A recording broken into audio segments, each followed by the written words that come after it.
Assalamualaikum warahmatullahi wabarakatuh. Berjumpa lagi dengan saya Muhammad Azmi dari Ampere Coding. Pada video kali ini saya mau membagikan tutorial tentang bagaimana cara membuat akun FTP.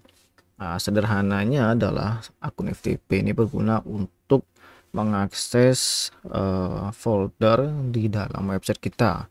Nah, sebenarnya kalau misalkan teman-teman menggunakan cPanel, itu secara default bisa kita langsung gunakan. Jadi di bagian ataupun di aplikasi FileZilla kita tinggal masukkan nama hostnya ataupun hostname, kemudian username-nya itu sebagai yang ada di cPanel, kemudian passwordnya juga itu sama seperti di cPanel. Nah, cuman kekurangannya adalah kita tidak tahu kalau misalkan kita memberikan hak akses tersebut ke orang lain. Jadi akun cPanel itu jadi sifatnya umum. Nah, kalau misalnya kita buat, kita bisa tahu nih ataupun bisa kita kontrol si user yang bersangkutan itu mau dikasih berapa banyak beserta dengan nama dan passwordnya. Jadi kita bisa tahu betul. Nah, jadi kalau misalkan saya asumsikan teman-teman sudah masuk ke cPanel ya. Kemudian ini tinggal diklik saja di bagian find function, isikan FTP. Nah, di sini namanya FTP accounts. Ini tinggal diklik saja. Nah, di sini ada muncul kan add FTP account. Ini bisa kita tahu, bisa kita tulis nih istilahnya namanya siapa. Misalkan di sini percobaan ya. Percobaan, kemudian passwordnya saya samakan sajalah percobaan. Password again percobaan juga.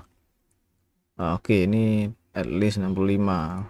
Berarti kita buat seperti ini saja. Saya tulis percobaan 123.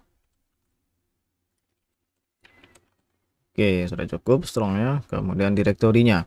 Nah, kita juga bisa mengatur direktori mana yang bisa istilahnya kita akses ya. Kita berikan hak aksesnya ke si user tersebut. Jadi kalau misalkan kita lihat di sini pada bagian direktori, secara default dia masuk ke home muhazmim. Nah, kalau kita lihat di bagian file manager, oke, sambil buka kan muhazmim. Nah, kalau kita kasih untuk seperti nama percobaan, maka dia akan bisa masuk untuk di percobaan saja. Tapi kalau misalnya kita hapus seperti ini, maka dia nanti bisa akses ke semua folder di dalam home Hazmi, termasuk public HTML dan seterusnya. Cuman saya mau kasih percobaan ya. Di sini saya berikan percobaan seperti ini.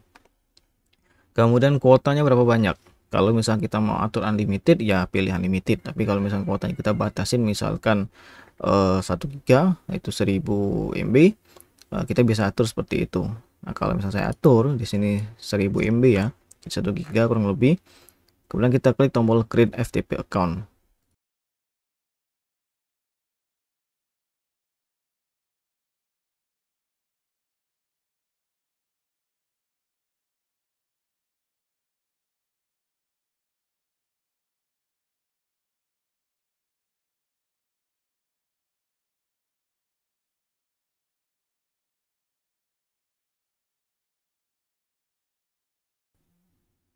Account created percobaan. Oke. Nah, kemudian kita coba lihat di bagian aplikasi FileZilla. Jadi ya saya asumsikan juga teman-teman sudah menginstal aplikasi FileZilla. Caranya sangat mudah, nanti tinggal buka saja di website FileZilla-nya tersendiri. Oke, kemudian kita buka aplikasi FileZilla. Saya masukkan hostnya adalah muhazmi.my.id ya. Ini nama dari domain saya. Kemudian username-nya kita masukkan yang tadi. Itu kan username-nya percobaan, sedangkan passwordnya adalah percobaan 123 ya. Saya copy, masuk di sini percobaan. Saya passwordnya paste di sini, langsung enterkan saja. Mau enter ataupun quick connect juga bisa. Resolving address, ini tinggal ditunggu saja. TLS connection established. Oke, critical error, couldn't connect to server. Oke, kita lihat dulu user percobaan. Oh sorry, ini bukan percobaan tapi namanya adalah percobaan at muhazmi.myid.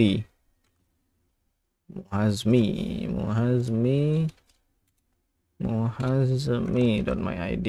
Oke, enter. Nah, jadi untuk username kita perhatikan ya, username-nya itu adalah mana tadi, percobaan at muhazmi.myid yang betul ya, bukan percobaan saja. Kemudian nanti passwordnya sama seperti yang sudah saya tulis di sini tadi. Nanti tinggal teman-teman sesuaikan saja. Kemudian kita lihat di sini. Di remote site, dia garis miring seperti ini, dia cuma masuk ke folder utama mereka atau ke folder utama si websitenya. Kalau mau kita klik di bagian kanan di sini, dia nggak bisa karena cuma dikasih akses untuk folder percobaan saja. Nah, kosong seperti ini, jadi nggak ada apa-apa. Jadi dia nanti bisa mengelola khusus di direktori percobaan saja. Mungkin ini studi kasusnya bisa dipakai untuk subdomain. Nanti si user itu bisa mengelola subdomain khusus dari yang sudah kita atur sebelumnya. Nah, kemudian ini saya sedikit kelupaan di bagian sini bahwa tampilan FileZilla secara umum kalau di bagian tengah di sini ini merupakan informasi status akses kita ke hosting ataupun ke servernya, sedangkan di sebelah kiri merupakan lokal PC ataupun lokal storage kita. Jadi kalau teman-teman lihat di sini, ini saya menggunakan Linux ya, cuman nggak terlalu masalah. Nantinya kalau teman-teman menggunakan Windows itu nanti ketahuan semua nih folder-folder yang mana yang ada di dalam Windows tadi. Nah, kalau saya sih formatnya seperti ini. Anda masuk ke var www untuk folder project saya. Nah, di sebelah kanan merupakan isi dari folder-folder yang ada di dalam hosting tadi. Nah, kalau misalnya saya ganti ya, saya ganti untuk bisa masuk ke semua. Saya masuk ke FTP. Kemudian di percobaan @muhazmi.myid saya configure FTP client. Nah, di configure FTP client ini kita nggak bisa langsung merubah directory mana si percobaan @muhazmi.id ini bisa masuknya. Nah, jadi kita harus delete dulu. Oke, jadi kita delete dulu. Ini delete di users home directory karena kita nggak perlu ya, percobaan ini kan masih kosong nih. Kalau tidak mau ya jangan dicentang, nanti otomatis si percobaan ini bakal hilang. Saya klik delete. Oke, kalau kita lihat di sini harusnya percobaan ini hilang ya.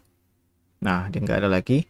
Kemudian kita buka lagi di sini, saya buat akun baru percobaan @muhazmi.id, passwordnya tadi yang ini, password again. Oke, nah saya mau kasih langsung ya tanpa ada sub folder lagi.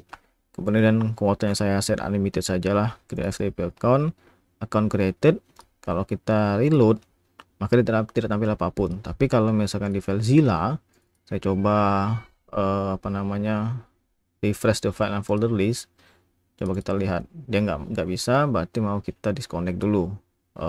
Muhazmi percobaan. Oke, kita enter lagi. Ini about previous connection, saya mau tetap di koneksi ini, cuman di refresh saja. Saya oke, masih tidak tampil. Kita coba cek apa salah di sini. Ini tidak tampil. Coba kita lihat percobaan home Muhazmim. Oke, ini harusnya kan bisa masuk nih.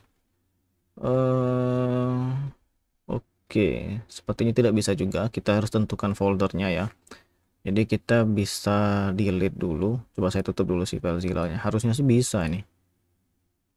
Oke, muhazmi.my.id, percobaan @muhazmi.my.id, password yang tadi. Nah, udah bisa, berarti memang harus ditutup dulu aplikasi si FileZilla-nya. Nah, jadi kita bisa langsung tahu nih ataupun mengelola isi dari folder yang ada di dalam website kita ya. Kalau saya masuk public HTML bisa tahu nih isi dari file-filenya. Jadi kurang lebih seperti itu ya untuk pembuatan akun FTP dan pengelolaannya di cPanel. Jadi semoga bermanfaat dan sampai jumpa di video selanjutnya.